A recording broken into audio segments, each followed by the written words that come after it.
Anatomy के पहले video के अंदर मैंने यूटेरस की बात करी। अब वो सर्विक्स की बात करते हैं। मैंने जैसे बताया था, सर्विक्स कोई डिफरेंट पार्ट नहीं है, यूटेरस का ही पार्ट है। यूटेरस का ही जो लोअर पोर्शन होता है उसे हम सर्विक्स कहते हैं। ठीक है। तो यूटेरस और सर्विक्स को जोड़ने वाला एक नैरो कनाल होता है जिसे हम इस्थमस कहते हैं। करेक्ट, हाँ जी करेक्ट है।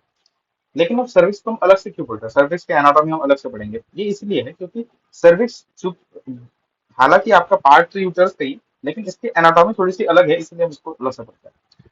जैसे आपका यूटेरस प्राइमरीली मसल से बना हुआ था, मायोमेट्रिक से बना हुआ था, सर्विक्स जो है ये प्राइमरीली कनेक्टिव टिश्यू से बना होता है, तो कोलेजन से बना होता है। इसमें सिर्फ 10% आपके स्मूथ मसल होते हैं, बाकी ये प्राइमरीली किससे बना होता है, कनेक्टिव टिश्यू। इसका एप्लीकेशन क्या है? चूंकि सर्विक्स के अंदर क्या है, बहुत सारा कनेक्टिव टिश्यू है, बहुत सारा कोलेजन है, तो it can undergo effacement during labour. Labour के दौरान जो लोअर सेगमेंट बनता है, उसके लिए आपकी सर्विक्स का इफेक्टमेंट के अंदर जाना जरूरी है। और ये इफेक्टमेंट में दो चीजें होती है एक्चुअली आपके सर्विक्स के साथ, एक होती है सॉफ्टनिंग और दूसरी होती है शॉर्टनिंग ऑफ सर्विक्स। जो सॉफ्टनिंग ऑफ सर्विक्स होता है, इसमें कोलेजन कम हो जाता है, hyaluronic एसिड बढ़ जाता है और वाटर बढ़ जाता है, ये आपको याद रखना पड़ेगा। सॉफ्टनिंग जब होती है तो कोलेजन कम हो जाता है और ये दोनों चीजें बढ़ जाती है, hyaluronic एसिड और वाटर। तो वही जब हम बात करते हैं शॉर्टनिंग ऑफ सर्विक्स, तो एक्चुअली आपका जो सर्विक्स है, ये ऊपर पुल कर दिया जाता है इनटू द इस्थमस, जिससे लोअर यूटेराइन सेगमेंट का फॉर्मेशन हो जाता है, जिसका अभी भी मेन पार्ट जो है वो इस्थमस ही बनाता है, और कुछ पार्ट जो है वो सर्विक्स बनाता है। शॉर्टनिंग ऑफ सर्विक्स में क्या होता है, आपका सर्विक्स जो है it is pulled up in the isthmus, in the part of the isthmus, और लोअर यूटेराइन सेगमेंट का फॉर्मेशन हो जाएगा ड्यूरिंग द लेबर। और ये लोअर यूटेराइन सेगमेंट का मेन पार्ट इस्थमस से बनाएगा 70%। Some part of this lower uterine segment will be form by cervix, that is 30%। कब कंप्लीट एलियोस फॉर्म हो जाता है, ड्यूरिंग लेबर। ठीक है। अब यही हम अगर इस डायग्राम में देखें, तो यहाँ पर आपको ऊपर जो है यूटेरस दिख रहा है, और ये क्रॉस सेक्शन में के अंदर मतलब कट किया हुआ यूटेरस को सर्विक्स दिख रहा है। अब सर्विक्स के आपको ऑब्वियसली दो पार्ट दिख जाएंगे, एक एंडो सर्विक्स और एक एक्टो सर्विक्स। जो एक्टो सर्विक्स होता है, ये वो वाला पार्ट है जो कि प्रोट्रूड करता है वजाना के अंदर। Ectocervix is that part of cervix protruding in the vagina. Endocervix आपका सर्वाइकल कनाल है, जो कि इस इंटरनल लॉस और एक्सटर्नल लॉस के बीच में लाई करने वाला जो सर्वाइकल कनाल है, उसे हम एंडो सर्विक्स कहते हैं। जो एंडो सर्विक्स है, it is lined by the columnar epithelium.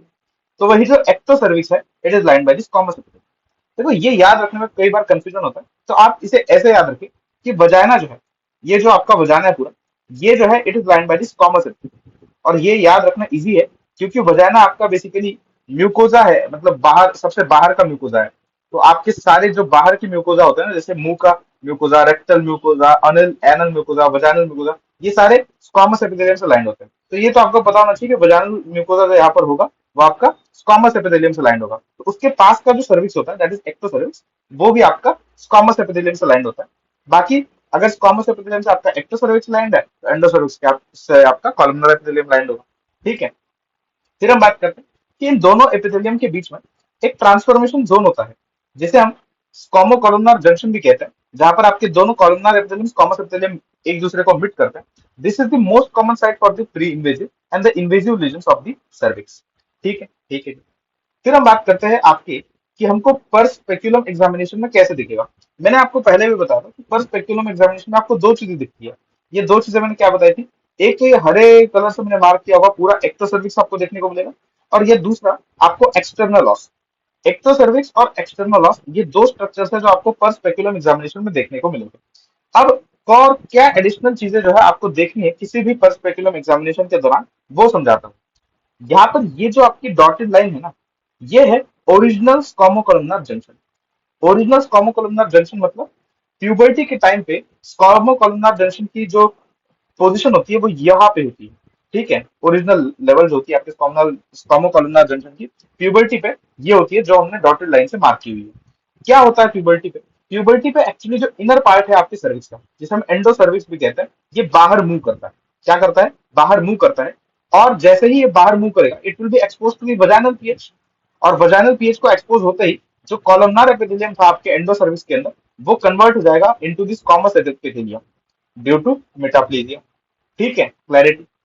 अब रिप्रोडक्टिव लाइफ के दौरान क्या होगा? रिप्रोडक्टिव लाइफ के दौरान आपका जो स्कॉमोकोलमनार जंक्शन है, जिसे हम ट्रांसफॉर्मेशन जोन भी कहते हैं, इट मूव्स इनवर्ड्स। देखो, जो भी आपका फ्रेश ट्रांसफॉर्मेशन जोन होगा, जो कि यहाँ पर अगर आप देखोगे ये फ्रेश ट्रांसफॉर्मेशन जोन है, अभी अभी फॉर्म हुआ यहाँ पर ट्रांसफॉर्मेशन जोन अभी यहाँ पर प्रेजेंट है, नया वाला, इसीलिए ये पूरा रेड है। जो पुराना ट्रांसफॉर्मेशन जोन था यहाँ पर, वो पेल इसीलिए है क्योंकि इसे टाइम हो गया है, काफी पहले ये ट्रांसफॉर्मेशन जोन था, काफी पहले ये आपका स्कोमो कॉलमनर जंक्शन था। तो आपको यहाँ से मैंने जितना भी बताया इसमें से याद क्या रखना है, आपको यह याद रखना है कि प्यूबर्टी पे आपका जो ट्रांसफॉर्मेशन जोन है, it moves out, transformation zone moves out at the puberty. जो एंडोसर्विक्स है ये भी बाहर मूव करता है, जिसके कारण कॉलमनर एपिथेलियम कन्वर्ट हो जाता है स्क्वामस एपिथेलियम के अंदर। फिर रिप्रोडक्टिव लाइफ के दौरान स्क्वामो कॉलमनर जंक्शन मूव इनवर्ड्स। इतनी चीजें अगर आपको याद है, फिर हम बात करते हैं। हाँ, ये जो पूरा पोर्शन हो जाता है between the original transfer original transfer original squamo columnar junction और न्यू स्क्वामो कॉलमनर जंक्शन, इनको हम बोलेंगे ट्रांसफॉर्मेशन जोन। हमेशा जब भी हम पैप स्मीयर लेंगे तो इस पूरे ट्रांसफॉर्मेशन जोन में से लेंगे। ठीक है, ठीक है। अब अगर कोई रिप्रोडक्टिव लाइफ की एज की फीमेल आती है आपके पास फॉर फर्स्ट स्पेकुलम एग्जामिनेशन, तो आपको ये फ्रेशली ट्रांसफॉर्मेशन जोन जहां पर पहुंचा हुआ है या फिर फ्रेश आपका स्क्वामो कॉलमनर जंक्शन जहां पर पहुंचा है, वो तो आप पहचान लोगे क्योंकि वो रेड रेड कलर का रहेगा। ओरिजिनल स्क्वामो कॉलमनर जंक्शन की पोजीशन को जानने के लिए आप क्या करोगे, आप जो है नेबोथियन सिस्ट को देखोगे। देखो, नेबोथियन सिस्ट आपके वाइटिश डॉट्स होते हैं which are due to the blocked glands due to metaplasia. ये ब्लॉक ग्लैंड्स होती है ड्यू टू मेटाप्लेजिया, और ये आपको वो जहां पर प्रेजेंट होगी वो बेसिकली बॉर्डर फॉर्म करेगा आपके ओरिजिनल स्क्वामो कॉलमनर जंक्शन की। ऐसा क्यों, वो समझाता हूँ। मैंने आपको बताया था कि एक्टोसर्विक्स और एंडोसर्विक्स, इसमें से जो आपका एंडोसर्विक्स है ये कॉलमनर एपिथेलियम से बना हुआ है। हाँ जी, तो कॉलमनर एपिथेलियम में ही आपकी ग्लैंड्स प्रेजेंट होगी। हाँ जी, ग्लैंड प्रेजेंट होगी। तो एंडोसर्विक्स जब बाहर आता है ड्यूरिंग द प्यूबर्टी, ये अपने ग्लैंड्स को भी साथ में बाहर लेकर आता है यहाँ तक। तो जहां तक आपका एंडोसर्विक्स जाएगा, जहां तक आपका स्क्वामो कॉलमनर जंक्शन मूव करेगा, वहां तक आपकी ग्लैंड्स भी मूव करेगी, और वही ग्लैंड्स आपके मेटाप्लेजिया के कारण ब्लॉक हो जाती है, फॉर्मिंग द नेबोथियन सिस्ट्स। तो जहां तक आपका नेबोथियन सिस्ट्स है, वहां तक आपका ओरिजिनल स्क्वामो कॉलमनर जंक्शन गया था प्यूबर्टी में, ये आपको याद रखना है। ठीक है। अब एक जो चीज मैंने बताई कि when does the transformation zone moves out, एक तो मैंने बता दिया, मेन आपको प्यूबर्टी याद रखना है। उसके अलावा प्रेगनेंसी एंड फीमेल जो ओसीपीज के ऊपर है, इनके बारे में भी आपको याद रखना है। बाकी ट्रांसफॉर्मेशन जोन अंदर कब जाता था, रिप्रोडक्टिव लाइफ के दौरान। ठीक है, क्लैरिटी बेटा जी? हाँ जी, क्लैरिटी। अब वो स्कीमेटिक डायग्राम देखी थी, यहाँ पर आप जो है एक रियल इमेज देखिए जो आप पर स्पेकुलम एग्जामिनेशन पे देखोगे। इस रियल इमेज में आप क्या देख सकते हो कि जो आपका ये पूरा पेल एरिया है, यहाँ पर ओरिजिनल स्क्वामोकोलमनर जंक्शन होगा, और ये जो रेडिश एरिया है, जो फ्रेश ट्रांसफॉर्मेशन जोन आपको यहाँ पर दिख रहा है, तो यहाँ पर आपको जो है नया स्क्वामोकोलमनर जंक्शन मिल जाएगा। ये पूरा आपका ट्रांसफॉर्मेशन जोन हो गया, जहां पर आपका स्क्वामस मेटाप्लेजिया हुआ होगा। यहाँ पर से ही आप पैप स्मीयर लोगे जब लेना होगा तो। फिर हम बात करते हैं कि ये तो आपका नॉर्मल फाइंडिंग हो जाता है, लेकिन जिसमें आपको छोटा सा जो है रेडिश स्ट्रक्चर दिखाई दे रहा है, जो कि जहां पर फ्रेश ट्रांसफॉर्मेशन जोन प्रेजेंट है, अगर आपको एबनॉर्मल लुकिंग सर्विस दिखे, एबनॉर्मल लुकिंग सर्विस मतलब क्या, जो रेडिश पोर्शन पहले छोटा था, ऐसा जो आपका ट्रांसफॉर्मेशन जोन छोटे से एरिया में था, रेडिश एरिया में बहुत कम था, लेकिन अगर आपको ये बहुत ज्यादा एरिया दिख जाए ऐसा रेडिश, और उसके साथ कुछ सिम्टम भी एसोसिएटेड हो, जैसे कि post coital bleeding along with abnormal looking cervix, तो आपको पता नहीं ना कि इस रेडिश एरिया में क्या हो रहा है। आपको नहीं पता कि सिर्फ मेटाप्लेजिया हो रहा है, या फिर कुछ डिस्प्लेजिया वाला हो गया, या फिर ये प्रोग्रेस कर चुका है किसी कैंसर में। तो ये फ्रेश ट्रांसफॉर्मेशन जोन जब भी इतना बड़ा हो जाएगा, जब भी ये फ्रेश ट्रांसफॉर्मेशन जोन इतना लाल हो जाएगा, इतना बड़ा सा आपको दिखेगा, तो ऑब्वियसली एक चीज तो जो है कि एंडोसर्विक्स जो है ये बाहर मूव किया हुआ है, इसीलिए आपका फ्रेश ट्रांसफॉर्मेशन जोन जो है वो इतना बड़ा है। ये तो साफ सी बात है। इस फिनोमेना को हम कहते हैं एक्ट्रोपियन या फिर इवर्सन, जिसमें आपका फ्रेश ट्रांसफॉर्मेशन जोन इतना बड़ा होता है, और एंडोसर्विक्स जो है ये बाहर मूव किया होता है। और अगर ये पोस्ट क्वार्टर ब्लीडिंग के साथ आता है तो आपको बायोप्सी जो है करनी ही पड़ेगी। ठीक है। लेकिन अगर आपको एक्ट्रोपियन और इवर्जन ये प्रेगनेंसी के दौरान होता है, तो फिर ये फिजियोलॉजिकल है, बायोप्सी की कोई जरूरत नहीं होती। फिर हम बात करते हैं, जैसे मैंने बताया था during the branches of uterine artery, मैंने बताया था कि डिसेंडिंग सर्वाइकल ब्रांचेस भी आपकी ब्रांचेस होती है यूटेरन आर्टरी, और ये डिसेंडिंग सर्वाइकल ब्रांचेस प्रेजेंट होती है 3 and 9 o'clock पोजीशन पे। ठीक है। तो जब भी हमको डायलेटेशन करना होता है सर्विक्स का, तो डायलेटेशन ऑफ सर्विक्स क्या है, एक पेनफुल प्रोसीजर है, तो उसके लिए आपको पहले एक ब्लॉक देना पड़ेगा। तो वो हम ब्लॉक देते हैं पैरा सर्वाइकल ब्लॉक। अब पैरा सर्वाइकल ब्लॉक कहाँ पे नहीं देना चाहिए, पैरा सर्वाइकल ब्लॉक हमेशा 3 o'clock और 9 o'clock की पोजीशन पे नहीं देना चाहिए, क्योंकि वहां पर आपकी डिसेंडिंग सर्वाइकल आर्टरी जो है वो प्रेजेंट होती है। आइदर आप ये ब्लॉक जो है 2 और 10 पोजीशन पे दीजिए, या फिर आप ये 4 एंड 8 पोजीशन पे दीजिए, पर 3 एंड 9 पोजीशन पे आपको इसे नहीं देना है। ठीक है जी, कोई दिक्कत नहीं। फिर हम बात करते हैं पेन के बारे में। ड्यूरिंग लेबर आपका पेन जो है यूटेराइन कॉन्ट्रैक्शन का, वो कौन से नर्व कैरी करते हैं? तो इसमें याद रखिए कि during first stage of labour T2 to L1 ये आपके नर्व फाइबर्स होते हैं जो कि पेन को कैरी करते हैं यूटेराइन कॉन्ट्रैक्शन। लेकिन during second stage of labour, जब आपका जो लेबर है वो ज्यादा वजाना को इन्वॉल्व करता है, वो आपके सर्विक्स को इन्वॉल्व करता है, during that time during the second stage of labour S2 S3 and S4, जिसे हम कॉमनली प्यूडेंडल नर्व भी कहते हैं, ये जो है आपका पेन कैरी करते हैं यूटेराइन कॉन्ट्रैक्शन। ठीक है, तो पेन अगर फर्स्ट स्टेज ऑफ लेबर है तो पेन के नर्व फाइबर्स कौन से रहेंगे? T10 to L1। Second stage of labour में S2 S3 S4, जिसे हम प्यूडेंडल नर्व भी कहते हैं। तो level of block during epidural analgesia, मतलब शुरुआत में अगर आपको फर्स्ट स्टेज ऑफ लेबर के पेन को कम करना है तो आपको कहां पर जो है ब्लॉक देना पड़ेगा? तो T10 के लेवल पर जो है आपको ब्लॉक देना पड़ेगा। सो level of block for epidural analgesia आप कहां पर देते हो? T10 पे देते हो। फिर हम बात करते हैं कि इंस्ट्रूमेंटल डिलीवरी करते हो आप। ओके, इंस्ट्रूमेंटल डिलीवरी अगर आप करते हो, जैसे कि फोर्सेप्स मान लीजिए, तो वहां पर आप कौन सा नर्व ब्लॉक दोगे? प्यूडेंडल नर्व ब्लॉक दोगे। क्यों? आप जो है T10 या फिर L1 पे ब्लॉक क्यों नहीं दे रहे? आप एपिड्यूरल एनाल्जेसिया क्यों नहीं दे? क्योंकि रीजन बहुत सिंपल है। फोर्सेप्स डिलीवरी आप तब करते हो जब हेड ऑलरेडी आपका पेरिनियम में आ चुका है। हेड ऑलरेडी पेरिनियम में आ चुका है और पेरिनियम से आपका जो भी नर्व फाइबर्स लेकर जाएंगे पेन के सेंसेशन को, वो आपका प्यूडेंडल नर्व भी होगा।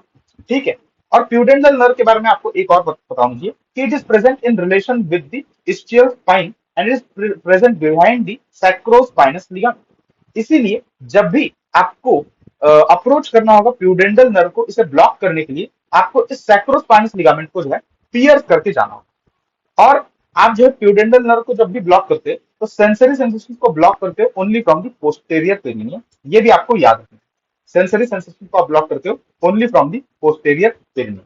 ठीक है, फिर हम बात करते हैं कि जो हम नर्व फाइबर्स की बात कर रहे थे ना, उस नर्व फाइबर्स जो पेन सेंसेशन को लेकर जा रहे थे, उसमें यहाँ पर एक डॉर्सल रूट गैंग्लिया भी देख रहे थे। इस डॉर्सल रूट गैंग्लिया को एक नया नाम देकर गया जो कि pain of uterus and cervix को लेकर जाता है, दैट इज फ्रैंकन हाउजर गैंग्लिया। ये एक फैक्ट है, आपको याद रखना पड़ेगा, सवाल आता आता जाता है। फिर हम बात करते हैं support for uterus and cervix. काफी इंपॉर्टेंट टॉपिक। आपके पास 4 मेन सपोर्ट्स होते हैं यूटेरस एंड सर्विक्स के लिए। ये इंक्लूड करता है एक मसल, और बाकी 3 जो होते हैं वो लिगामेंट्स होते हैं। जो पहला मसल है that is your levator एनाई muscle. दूसरे 3 जो लिगामेंट्स है, इसमें पहले आता है आपके पास कार्डिनल लिगामेंट। कार्डिनल लिगामेंट को हम मैकेनरॉथ लिगामेंट और ट्रांसवर्स साइक्रोइकल लिगामेंट के नाम से भी जानते हैं। ये आपके सर्विक्स को लैटरल पेल्विक वॉल से अटैच करता है। कार्डिनल लिगामेंट, जिसे हम मैकेनरॉड और ट्रांसवर्स सर्वाइकल लिगामेंट के नाम से जानते हैं, ये सर्विक्स को लैटरल पेल्विक वॉल से अटैच करता है। एक होता है यूटेरोसैक्रल लिगामेंट, जो कि नाम से ही पता चल रहा है, ये आपके बेसिकली क्या करेगा? सर्विक्स को सेक्रम के साथ कनेक्ट करेगा। प्यूबो सर्वाइकल लिगामेंट ये प्यूबिक सिम्फाइसिस को सर्विक्स के साथ कनेक्ट करेगा। तीनों लिगामेंट्स क्या है एक्चुअली? ये कंडेंसेशन है आपके कनेक्टिव टिश्यू का अराउंड द यूटरस, और जो कनेक्टिव टिश्यू लाई करता है आपके यूटरस के अराउंड, उसे हम पैरामेट्रियम कहते हैं, जो मैंने आपको पहले ही सिखा दिया था। तो it is basically the condensation of the parametrium. फिर हम बात करते हैं ये लिगामेंट्स किस में मदद करते हैं?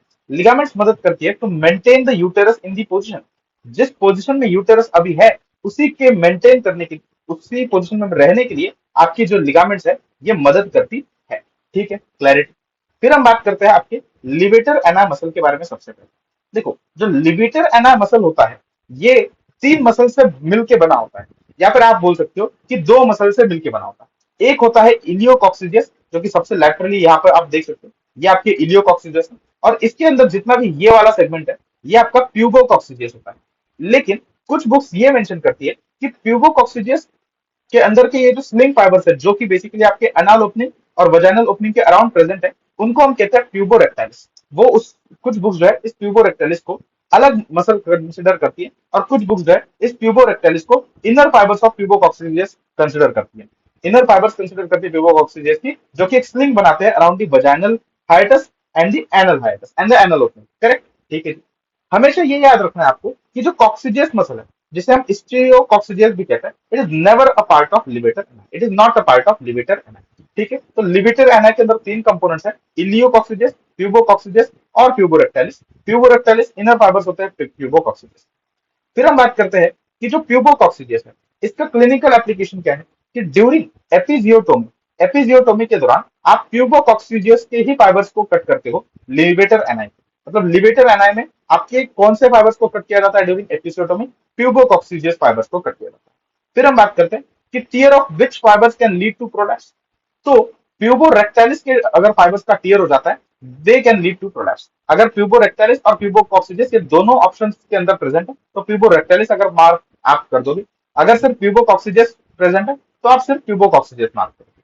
फिर हम बात करते हैं कि पेल्विक फ्लोर की एक्सरसाइजेस अगर हम करें, मतलब कीगल एक्सरसाइजेस अगर हम करें तो ये क्या करती है? स्ट्रेंथन करती है आपके पेल्विक फ्लोर को, thus प्रिवेंटिंग दी प्रोलैप्स। इसीलिए पेल्विक फ्लोर की एक्सरसाइजेस होती है they are very safe and they can be started also in the pregnancy. Levator ani के बारे में मैम ने जो एक चीज और बताई थी कि लिबेटर एनाई का जो टोन होता है वो हमेशा बढ़ा हुआ होता है। वो हमेशा बढ़ा हुआ इसलिए होता है क्योंकि लिबेटर एनाई अगर रिलैक्स कर गई, अलग ही अगर ये कॉन्ट्रैक्टेड स्टेट में नहीं रही, अगर ये रिलैक्स कर गई, अगर इसका टोन कम हो गया तो जो आपका प्रोलैप्स है वो हो जाएगा। इसीलिए यूटेरस को अगर आप यूटेरस और सारे स्ट्रक्चर्स को अगर पेल्विक फ्लोर के ऊपर अच्छे से रहना है, प्रोलैप्स नहीं होना चाहिए, तो आपके लिबेटर एनाई को जो है अच्छे से कॉन्ट्रैक्टेड स्टेट में ही रहना पड़ेगा हमेशा। इसीलिए जो पेल्विक फ्लोर की एक्सरसाइजेस होती है वो हेल्प करती है इस लिबेटर एनाई मसल को कि वो अच्छे से हमेशा कॉन्ट्रैक्टेड ही रहे, उसका टोन कम ना हो। फिर अगर हम बात करें तो ये आपका यूटेरस है और इसको सपोर्ट करने वाले ये tube cervical ligament, transverse cervical ligament और ये यूटेरोसैक्रल लिगामेंट। इन तीनों लिगामेंट्स को हम जो है हैमॉक की तरह बात करते हैं, हैमॉक और ट्राई रेडिएट लिगामेंट। अगर आपको हैमॉक या फिर ट्राई रेडिएट लिगामेंट पूछा जाए तो pubocervical ligament, uterosacral ligament, transverse cervical ligament, जिसे हमने कार्डिनल लिगामेंट के नाम से भी जाना। जो आपका लेवेटर एना है ये हैमॉक या फिर ट्राई रेडिएट लिगामेंट के अंदर नहीं आता है। फिर हम बात करते हैं राउंड लिगामेंट के बारे में। देखो राउंड लिगामेंट के बारे में मैंने पहले ही आपको बताया था जब मैं ओवेरियन लिगामेंट के बारे में स्टडी कर रहा था कि ये फंडस ऑफ यूटेरस से अटैच होता है। किससे अटैच होता है? फंडस ऑफ यूटेरस से अटैच होता है और ये पुल करता है यूटेरस को फॉरवर्ड। पर ये मेन सपोर्ट की कैटेगरी में नहीं आता। मेन सपोर्ट में चार ही आते थे जो मैंने पहले आपको बता दिया। लेकिन राउंड लिगामेंट आपका रिस्पॉन्सिबल होता है for the maintenance of the normal position of the uterus. Round ligament is responsible for the maintenance of the normal position of the uterus. और नॉर्मल पोजिशन यूटेरस की क्या होती है? Anteversion and एंटीफ्लेक्शन in 80% of the females. तो जो main ligament है responsible है for the normal position of the uterus is एंटीवर्जन and anti is your round ligament. और नॉर्मल पोजिशन क्या है? Anteversion and एंटीफ्लेक्शन।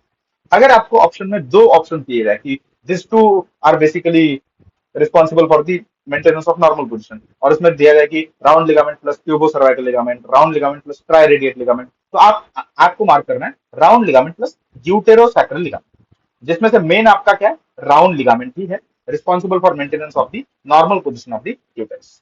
अब ये नॉर्मल पोजिशन मैंने बताया। एंटीवर्जन और एंटीफ्लेक्शन कैसे है? तो anteversion is basically the angle between the cervix and the वजाना।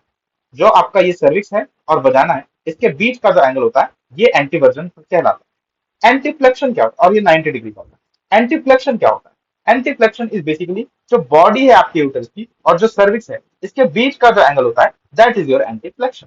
और ये एंगल होता है नॉर्मली 120 डिग्री एंटीफ्लेक्शन। ठीक है। और जो बेंड होता है it is at the level of the internal os. और इंटरनल लॉस आपको पता है it is present at the level of isthmus. फिर हम बात करते हैं विच लिगामेंट प्रिवेंट्स द रेट्रोवर्सन। देखो समझा तो आपका जो राउंड लिगामेंट है ये आपके टॉप ऑफ द यूटरस पे प्रेजेंट होता है और आगे खींचता है यूटरस को, दस responsible for the एंटीफ्लेक्शन and एंटीवर्जन position.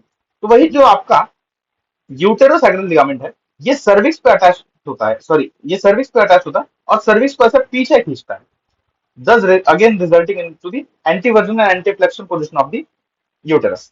लेकिन अगर आपको ऐसा पूछा जाए कि विच लिगामेंट प्रिवेंट्स रेट्रोवर्जन तो फिर वो हो जाएगा आपका यूटेरोसैक्रल लिगामेंट। ओके, ये आगे खींच रहा था और आपका यूटेरोसैक्रल लिगामेंट ऐसे पीछे खींच रहा था। अगर ये गायब हो गया तो स्ट्रेटनिंग हो जाएगी ना, और उसी स्ट्रेटनिंग होने को यूटेरस सर्विक्स एंड वजाना के एक्सिस के स्ट्रेटन होने को हम क्या कहते हैं? हम कहते हैं रेट्रोवर्जन। और इसको प्रिवेंट कौन करता है? Uterosacral ligament.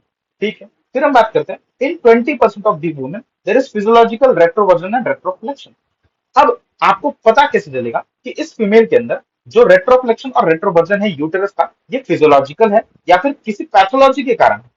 तो अगर फिजियोलॉजिकल रेट्रोवर्जन एंड रेट्रोफ्लेक्शन है then it can be manually corrected.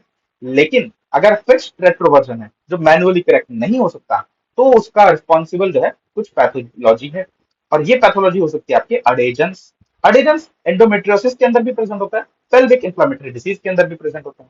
फिर हम बात करते हैं कि फिक्स्ड रेट्रोवर्जन दो चीजें कॉज करता है, एक इनफर्टिलिटी और ज्यादा डिस्पैरोनिया। डिस्पैरोनिया is basically pen during quarters, वो बहुत ज्यादा होता है। इनफर्टिलिटी क्यों? क्योंकि अगर रेट्रोवर्जन पोजीशन के अंदर आपका यूटेरस प्रेजेंट होगा, वो भी फिक्स्ड रेट्रोवर्जन, तो आपके स्पर्म्स जो है वो करेक्टली फैलोपियन ट्यूब तक पहुंच ही नहीं जाएंगे, वो अपना नेटवर्क खो देंगे। ठीक है। अब ये आपके पर वजाइनल एग्जामिनेशन पे आपको कैसे पहचानना है एंटीफ्लेक्स पोजीशन में है या एंटीवर्जन पोजीशन में है आपका यूटेरस, उसके लिए बताया गया। देखो, हमेशा याद रखिए कि जो आपका फंडस वाला पोर्शन है यूटेरस का, अगर वो ब्लैडर की तरफ पॉइंट करता है देन इट इज एंटीफ्लेक्शन। अगर आपका फंडस वाला पार्ट ब्लैडर की तरफ पॉइंट करता है देन इट इज एंटीफ्लेक्शन। और आप परवजनल एग्जामिनेशन में अगर आपको एंटीरियर लिप फील होता है देन इट इज एंटीवर्टेड। अगर एंटीरियर लिप फील होता है तो एंटीवर्टेड, पोस्टीरियर लिप फील होगा तो रेट्रोवर्टेड। अगर ये ब्लैडर की तरफ पॉइंट नहीं करता है तो रेट्रोफ्लेक्शन हो जाएगा।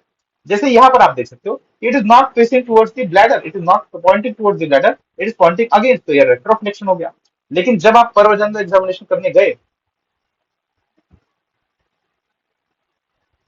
लेकिन जब आप परवजाइनल एग्जामिनेशन करने गए तो जो है आपको एंटीरियर लिपि लग रहा है, तो इट इज एंटीवर्जन। फिर इसमें ये पॉइंट कर रहा है टुवर्ड ब्लैडर तो एंटीफ्लेक्स। और अगर आप पीछे से गए तो आपको पोस्टीरियर लिप पहले फील हुआ तो रेट्रोवर्जन। इसमें ये पीछे है तो मतलब रेट्रोफ्लेक्स, और ये गए तो आपको जो कौन सा फील हो रहा है, इसमें रेट्रोफ्लेक्शन हो, रेट्रोवर्जन होगा क्योंकि आपको पोस्टीरियर लिप फील होगा, ऑब्वियस सी बात है।